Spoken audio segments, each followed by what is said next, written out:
Do you like this dress? Because I think the neckline's a little plunging. Rayon, the whole purpose of this study is to determine if ACT is helping people. Come on, Evie, you know there ain't no helping me. That doesn't mean I'm gonna stop trying. Why are you so good to me? Craig and Melissa, the character of Rayon, I'm curious where and when you decided to create her and why she's obviously a beautiful character and very important to the story. What was the moment of her genesis? And she's a beautiful creation, but I'm curious how you came about finding her. We had spoken to a lot of different people involved in the epidemic.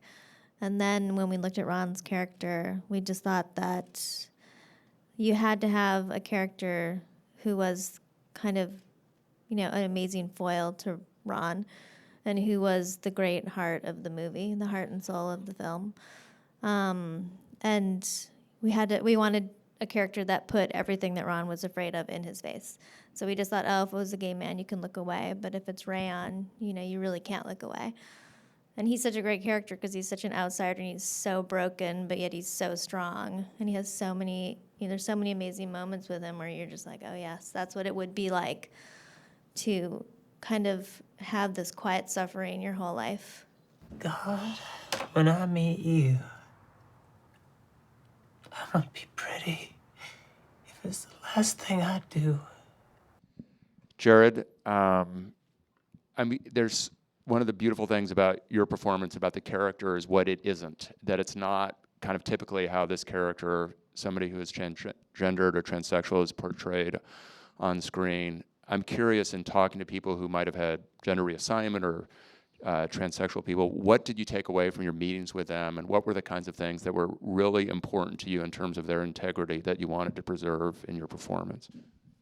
So the beginning for me was meeting with transgender people, and when you are a transgender person, you become an investigator. You're searching for who you really are, who you dream to be, right? So you kind of have something in common with an actor or a writer or a producer, right? You're looking for identity. You're looking for the story of your life, I suppose. So when I met with people, they were incredibly generous and open. I also think in that world it's very common for people to have mentors who guide them through that process. But we talked about things, everything from the voice and not just the dialect, because the regional aspect or nature of the character, but the register as well. And we talked about some of the classic mistakes that people make. Talked about walking in heels. And, it certainly gave me a lot of respect for people who choose to live their life as they dream it, not necessarily their life as it was handed to them. And, that's a nice thing to be reminded of.